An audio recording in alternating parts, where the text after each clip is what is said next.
ഗീതയിലെ 2 വിഷയങ്ങൾ ഇവിടെ പ്രധാനമായിട്ട് ഒന്ന് തുടങ്ങിയത് തന്നെ 10 ഗുണത്തെക്കുറിച്ചാണ്. ഈ 3 ഗുണങ്ങൾ മനുഷ്യ ജീവിതത്തിൽ എല്ലാവർക്കും എപ്പോഴും ഉണ്ട്. 10 ഗുണമുണ്ട്, രജോ ഗുണമുണ്ട്, തമോ ഗുണമുണ്ട്. പക്ഷെ നമ്മൾ എല്ലായിടത്തും ഈ 3 ഗുണങ്ങളും പ്രയോഗിക്കാറില്ല എന്ന് മാത്രം. അത് സന്ദർഭം നോക്കി മാത്രമേ നമ്മൾ ഉപയോഗിക്കാറുള്ളൂ. ഇപ്പോഴൊക്കെ ഇവിടെ വന്നിരിക്കുമ്പോഴൊക്കെ ഇത്രയും സമയം എല്ലാവരും 10 ഗുണപ്രധാനികളാണ്.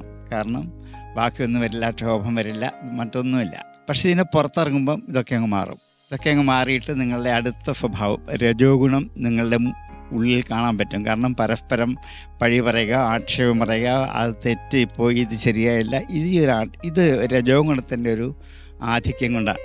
അതും കഴിഞ്ഞ് വീട്ടിൽ ചെല്ലുമ്പോൾ തനി സ്വഭാവം കാണും. അതാണ് തമോ ഗുണം. ഇതെല്ലാവരിലും ഉണ്ട്. നമ്മൾ 3 പേരും ഈ 3 സ്വഭാവവും എല്ലാവരും അതാത് സന്ദർഭത്തിൽ പ്രയോഗിക്കും.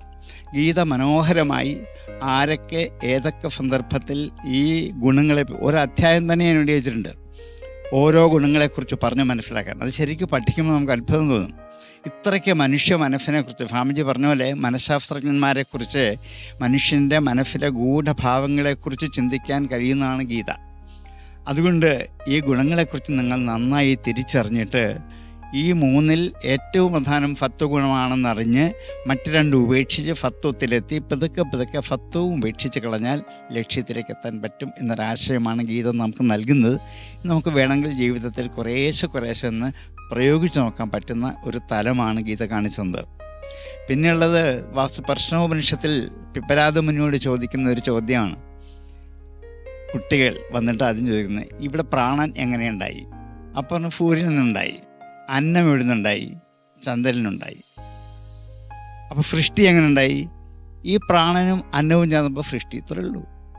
എത്ര സുന്ദരമായിട്ട് ഗഹനമായ 2-3 ചോദ്യങ്ങൾക്ക് കൃഷി. അതാണ് സോമോ ഭൂത്വാ രസാത്മക. ഗീത മനോഹരമായി അതിനെ ആവിഷ്കരിച്ചു.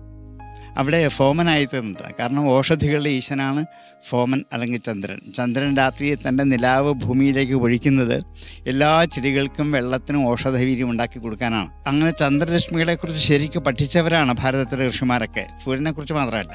ആ ചന്ദ്രൻ്റെ രശ്മിയിൽ കൂടി എന്താണ് ഭൂമിയിൽ കിട്ടുന്ന ഗുണം? ഔഷധികളാണ്. അതുകൊണ്ട് ഔഷധി ചെന്ന് അവിടെ ചന്ദ്രന് വരുന്നുണ്ട്. അങ്ങനെയാണ് ആ ഔഷധികളാണ് നമ്മുടെ ആഹാരത്തെയൊക്കെ പാകം ചെയ്ത് നമ്മളെ ഈ നിലയ്ക്ക് നിലനിർത്താൻ പറ്റുന്നത് എന്നുള്ള ഒരു അടിസ്ഥാന തത്വവും കൂടി നമ്മെ ബോധ്യപ്പെടുത്തുകയാണ്. വാസ്തവത്തിൽ എത്ര ശാസ്ത്രജ്ഞന്മാരെക്കാൾ ഗഹനമായ വിഷയങ്ങളാണ്.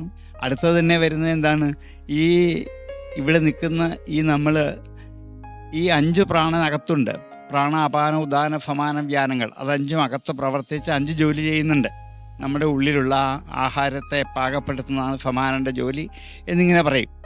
അപ്പം ഒരു ഋഷികുമാരൻ ചോദിക്കും, അങ്ങനെയാണെങ്കിൽ ഈ പുറത്തുള്ള പ്രാണനിലും ഉള്ള വായുവിലും ഈ 5 ഗുണമുണ്ടോ? ഉണ്ട്.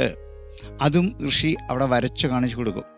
ഈ ഭൂമിയിൽ മുഴുവൻ വീശുന്ന കാറ്റ്, നമ്മളൊക്കെ താഴെ വീഴാതെ നമ്മളെ നിലനിർത്തുന്ന അപാനവായുവിൻ്റെ സമ്മർദ്ദം, മുകളിലേക്ക് ഒരു വസ്തു പോകുന്നത് ഉദാനവായുവിൻ്റെ സമ്മർദ്ദം, പ്രപഞ്ചം മുഴുവൻ നിറഞ്ഞു നിൽക്കുന്ന കാറ്റെന്ന വായു, അതേപോലെ മാങ്ങ പഴുപ്പിക്കാൻ ഉപയോഗിക്കുന്ന ഒരു സമാനവായു. മാങ്ങയല്ല, എല്ലാ ചെടികളിലെയും കായ്കൾ പാകപ്പെടുന്ന. ഇങ്ങനെ എത്ര വിശദമായിട്ട് പ്രപഞ്ച ജീവിതവും മനുഷ്യജീവിതവുമായി ബന്ധപ്പെടുന്ന ശാസ്ത്ര സത്യങ്ങൾ ഗീത ആവിഷ്കരിക്കാൻ പറ്റും. അപ്പോൾ ഗീത പഠിക്കുമ്പോൾ, ഇതും കൂടി പഠിക്കുമ്പോൾ ഭാരതീയ സംസ്കാരത്തിനോടും ഗീതയോടുമുള്ള ഒരു ബഹുമാനം, ഒരാഭിമുഖ്യം നിങ്ങൾക്കുണ്ടായി വരും. അതുണ്ടാകട്ടെ എന്ന് പ്രാർത്ഥിക്കുന്നു.